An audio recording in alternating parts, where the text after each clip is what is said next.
have to hide anymore. We can be a family.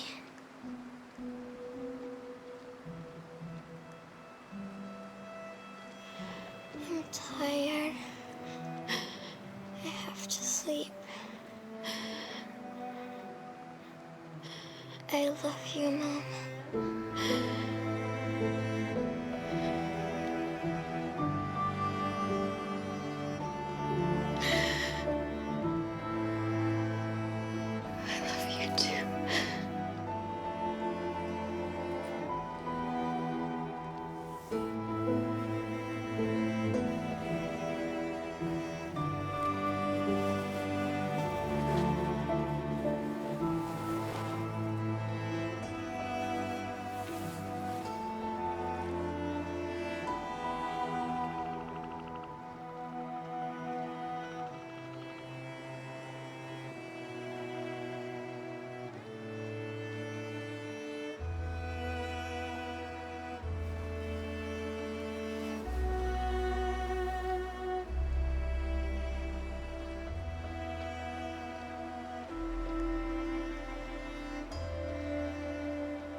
There's something I need to tell you.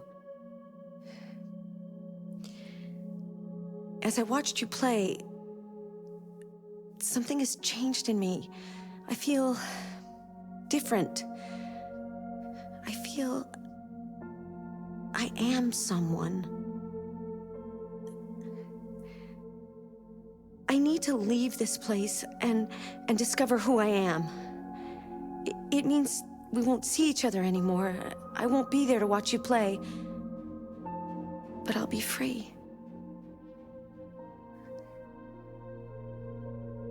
Do you agree to let me go?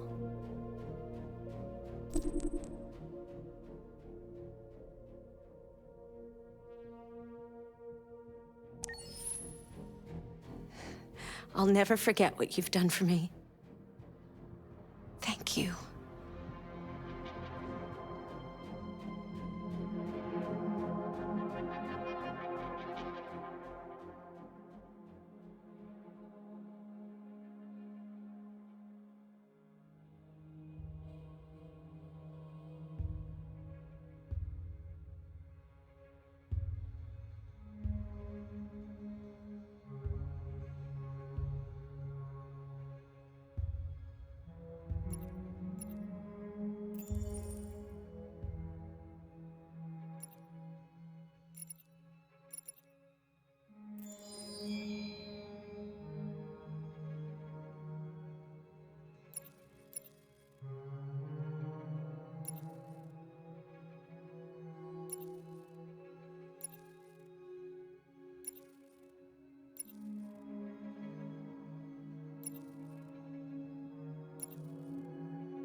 In the space of a few years, androids have completely transformed the world in which we live.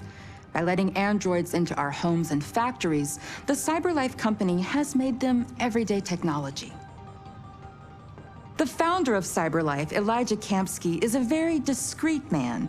Despite being the CEO of the highest valued company in the world and being voted Man of the Year by Century Magazine, he remains a mystery for most people. That's why we at KNC are so excited to be here as CyberLife opens its doors for the first time. Elijah Kamsky, could you please tell us where we are? Certainly, and welcome. We're currently in CyberLife's production center in Detroit, where all models are designed and manufactured. More than 10,000 androids come off the production line every day. Fascinating. Could you tell us what your goal was when you founded CyberLife? Well, I simply wanted to use technology to carry out all of our most annoying and repetitive tasks, so we'd have more time to enjoy life. I imagine you must have faced many challenges. Yes, there were technical challenges, but the hardest thing was to design an object that we would want to welcome into our homes. We had to imagine a machine in our own image that resembles us in every way, that moves, breathes, blinks like us, but yet is smarter and more capable than any human being. Let me show you around. We're here in Production Unit 4. Could you explain in a few words how the androids are made? Sure, yeah, it's very simple. We use machines to manufacture machines. The removable parts are assembled on a production line, and then we apply a synthetic skin to the whole body. A human operator checks the cognitive abilities with a pre-established protocol, and finally, the android is conditioned and sent out throughout the country. Here's the result. Say something. Hello. I am a RZ400 model. How can I be of service? You can go now.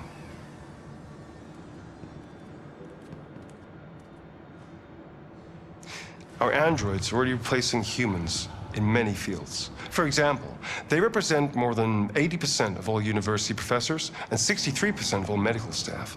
Tomorrow they'll replace our soldiers, and who knows, maybe one day, our leaders, to make the best decisions in humanity's interest. Come on.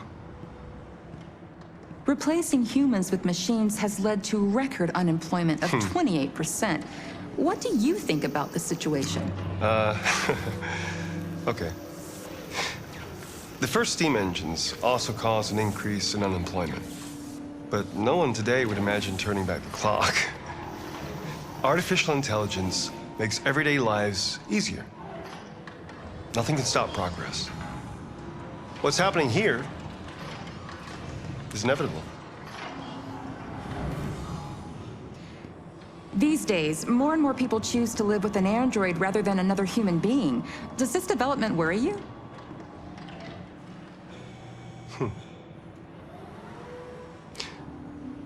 Everything's much easier with an android. They obey your orders without ever complaining. They can cook, discuss philosophy with you, have intimate relationships according to your desires. They never say no. Obviously, they are the perfect partner. Everyone deserves happiness. Why deprive yourself of so-called moral reasons when a machine can make you happy? Many science fiction books tell the story of how machines become more intelligent than us and end up confronting us. Aren't you worried about that possibility? I understand the irrational fears about artificial intelligence, but I assure you that will never happen with a CyberLife android. They're designed to obey humans. They're machines. They can't ever develop any sort of desires or form of consciousness. Are you sure? I'm absolutely certain. You can trust me.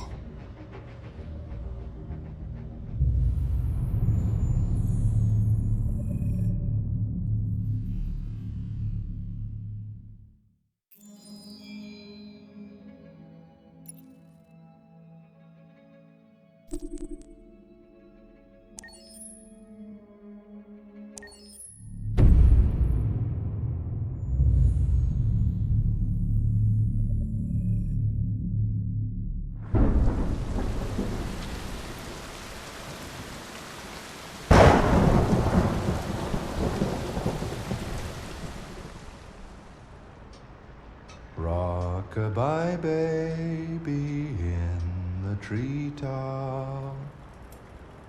When the wind blows, the cradle will rock. When the bough breaks, the cradle will fall. And down will come baby, cradle and all. Rock-a-bye baby in the treetop. When the wind blows, the cradle will rock.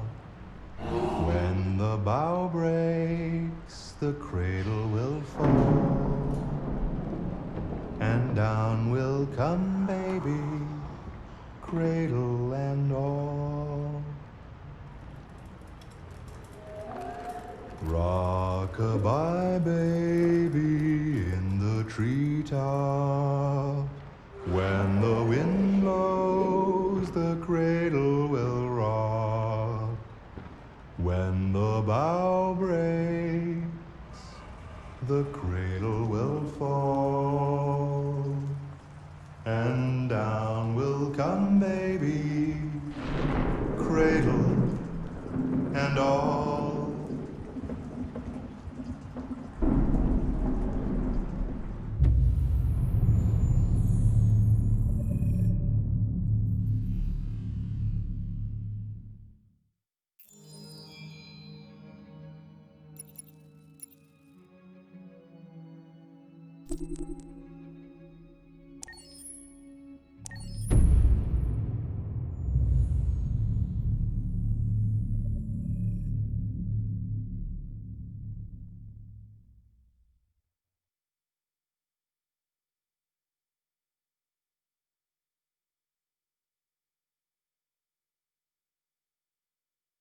Hold on, Just a little while longer.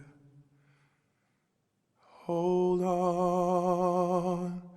Just a little while longer. Hold on. Just a little while longer. Everything will be alright. Everything will be alright. Fight on. Just a little while longer. Fight on. Just a little while longer. Fight on. Just a little while longer. Everything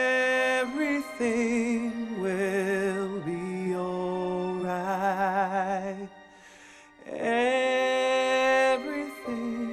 will be alright.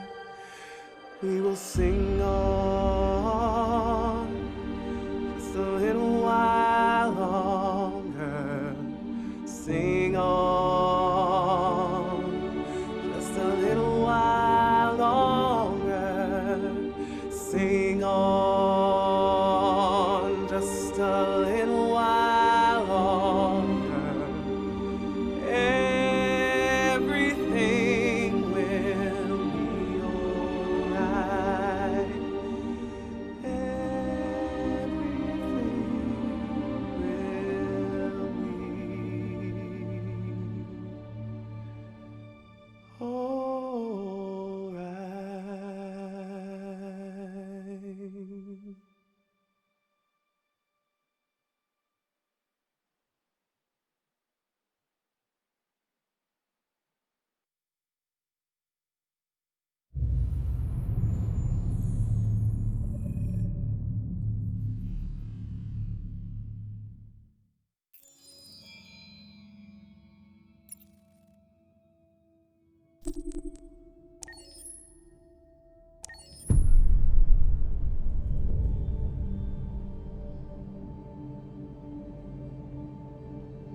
For starters, what should I call you?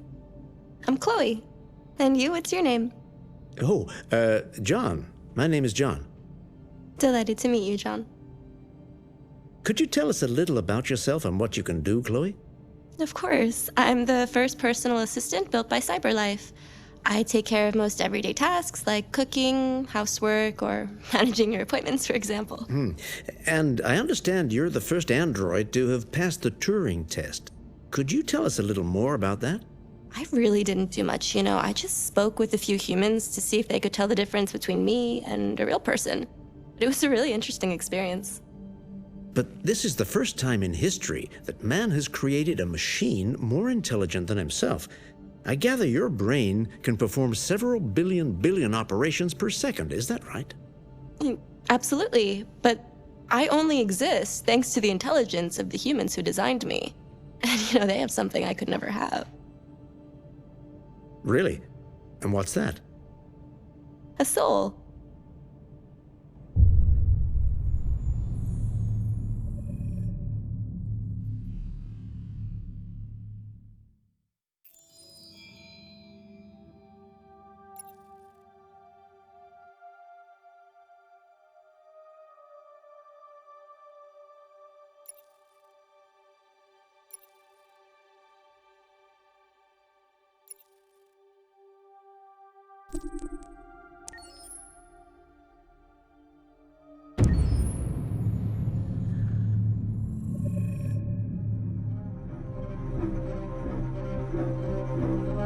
My name is Marcus. My name is Connor. My name is Kara. I am one of them. This is our story. I think who Kara is, or how I would describe Kara, depends entirely upon who's playing her, because you have the option to make her multiple different people depending on the choices she makes. But I think she does start out incredibly naive incredibly innocent and kind of hapless. I'm sure we used to be friends before I was reset. Maybe we can be friends again. She's a person who's characterized, I think, by empathy. She's a person who really, she just comes from her heart. You'll never leave me, right? Promise you'll never go. I promise. Kara! Are you okay? Are you hurt? Wait a minute. Leave her alone! Kara! Leave her alone! The really beautiful thing that I've had the gift to be able to do is to essentially build a person from the ground up, because that's what she's doing throughout the game. And with every experience she has and every person she meets, she's building, you know, first emotions and then the sense of judgment. And it's sort of an exploration of what it is to be a human. Don't worry. Luther and I will be right here.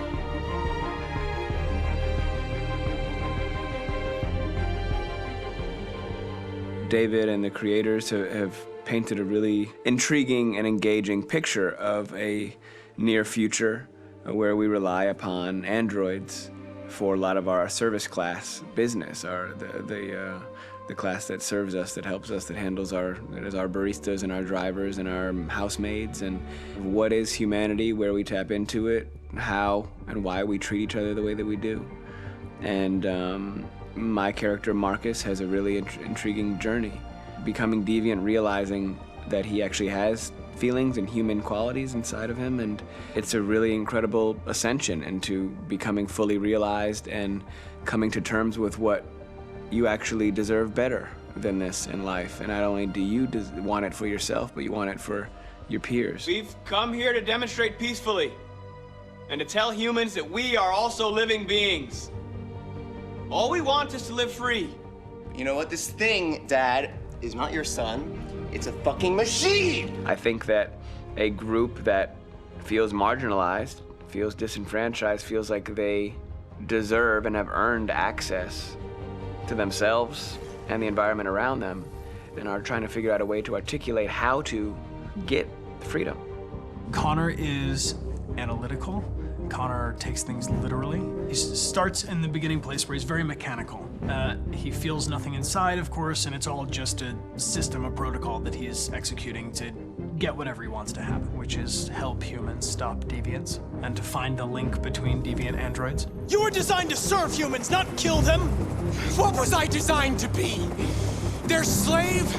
Their toy? Just say, I killed him. Is it that hard to say? Stop it! Stop! But of course, over the course of the story, and depending on the player's choices, Connor can grow in many different ways. He can deviate from that procedure or not. The moment of truth, Hank. Am I a living being? Or just a machine?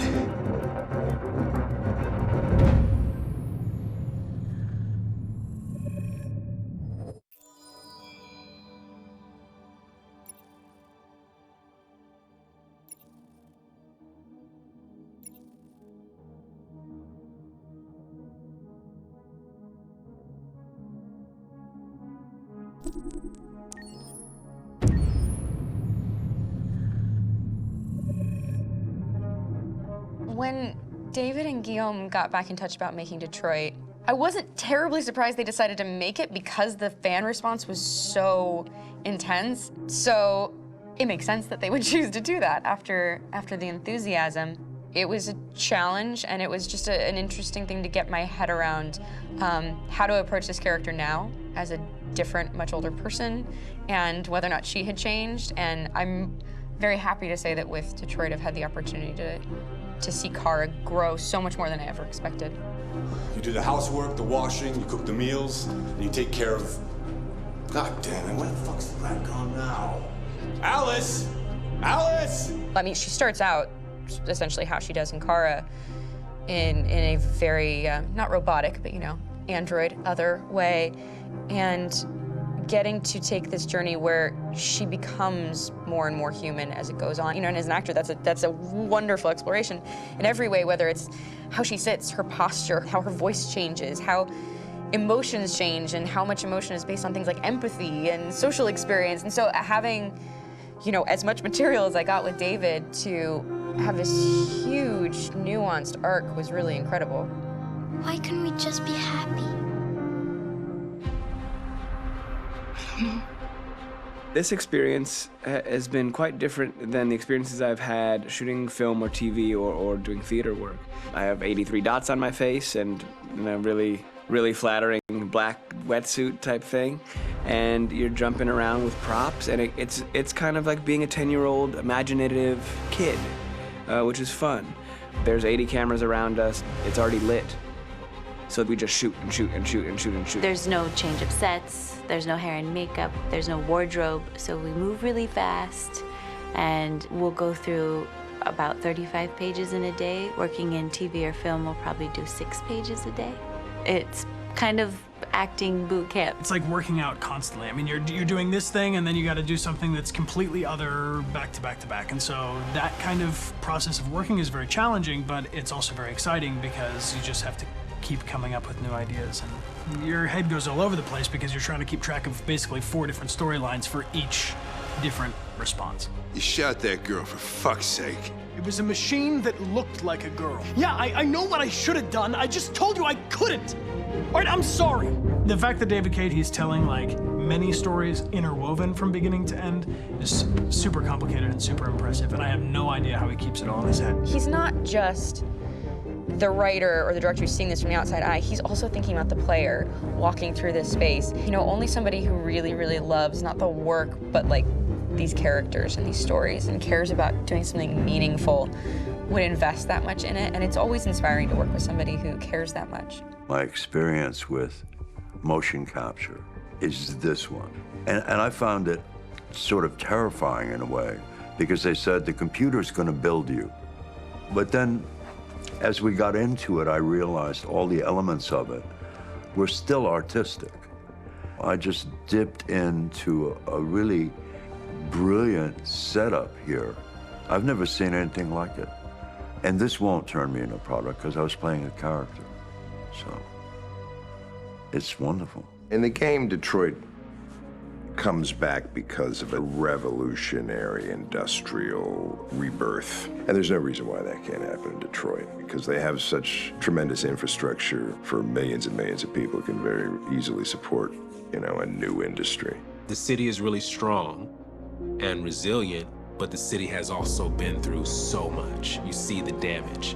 But it takes that time of kind of rebuilding and reinvesting into the city that I think is happening slowly but surely. The potential of Detroit as a city is something that this game does a lot of justice to, because it would be easy to look at Detroit as some place that used to be, and that's not the case. This game provokes a lot of conversation and reflection on our potential near future engagement with machines. That's what we are to them.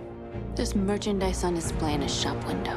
I think that a group that feels marginalized, feels like they deserve and have earned access to themselves and the environment around them, and are trying to figure out a way to articulate how to get freedom. What was I designed to be? Their slave? Their toy? It plays with your comfort levels. You think that this is fine, you're comfortable with it, until something blurs the line and throws you off, and now, do I feel differently about whether this should be allowed? Should it be banned? Should it be encouraged? You're gonna ruin our lives, and for what? For a bunch of machines? They are not machines! They are alive! I'm alive! You're alive! They're nothing! There are lots of comparable comparisons to any type of persecution of religion, race, etc., dating way back. It can't just be a video game where you shoot 'em up or where people make these choices to do whatever. I think that's the whole point. You have the choice, and you can either choose to go in one direction with your character or another. And I think that's going to be very telling about the gamer. Very telling. I think there's going to be a really strong reaction to this game, which has such a strong perspective. I'm that much more proud of it now to get to be a part of it, because it's important.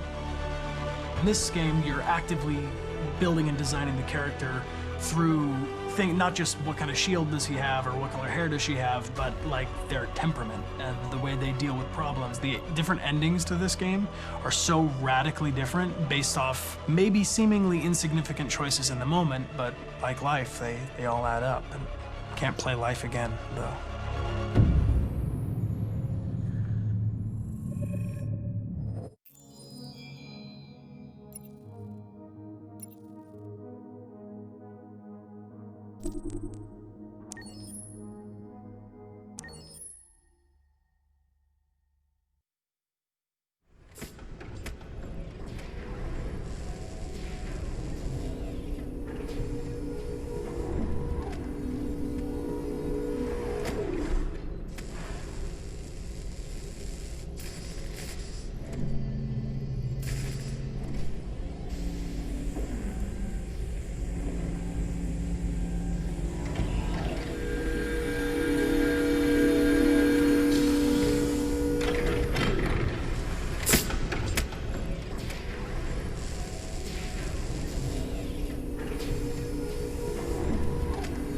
Can you hear me?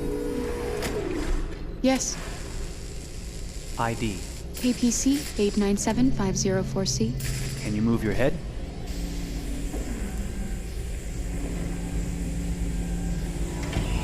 Your eyes now.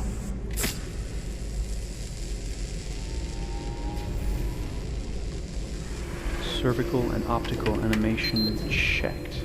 Now give me your initialization text. Hello. I'm a third-generation AX400 android. I can look after your house, do the cooking, mind the kids. I organize your appointments. I speak 300 languages, and I am entirely at your disposal as a sexual partner. No need to feed me or recharge me. I'm equipped with a quantic battery that makes me autonomous for 173 years. Do you want to give me a name? Yeah. From now on, your name is Kara. My name is Kara. Initialization and memorization checked. Now, can you move your arms?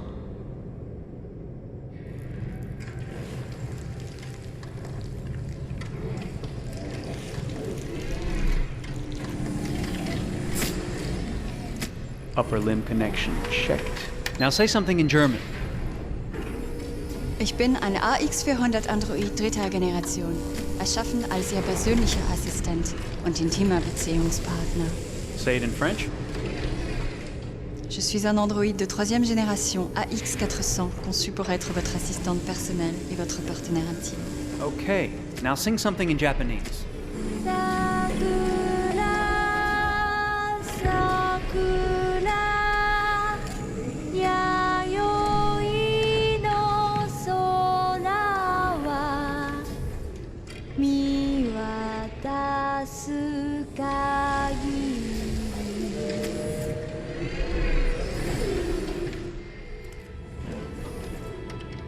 Multilingual verbal expression checked. Go ahead, take a few steps.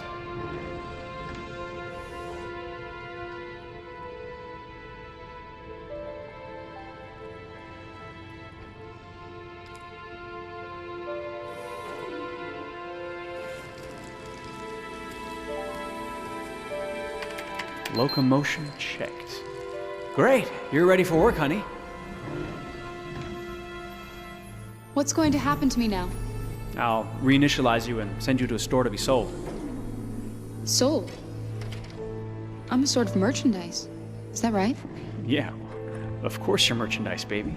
I mean, you're a computer with arms and legs and capable of doing all sorts of things. And you're worth a fortune. Oh, I see. I thought... You thought? What did you think? I thought... I was alive. Shit, what is this crap? That's not part of the protocol. More memory components going off the rails. Okay, recording. Defective model. Disassemble and check the required components. You're disassembling me, but why? You're not supposed to think that sort of stuff. You're not supposed to think at all, period. You must have a defective piece or a software problem somewhere. No, I feel perfectly fine, I assure you. Everything is all right.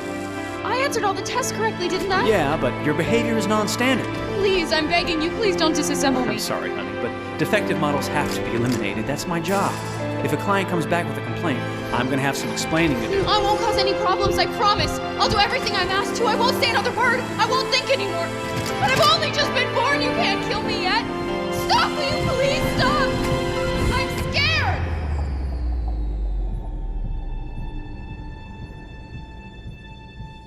I want to live. I'm begging you.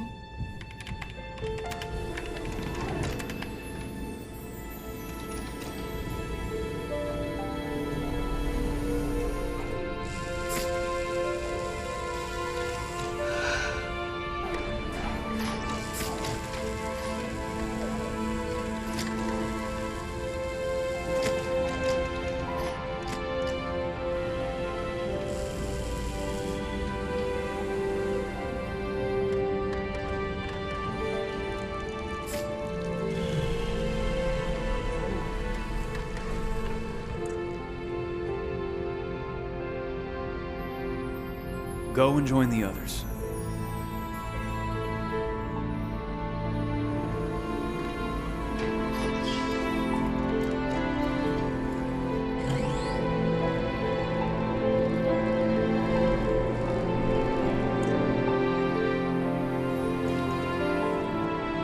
Stay in line, okay? I don't want any trouble. Thanks.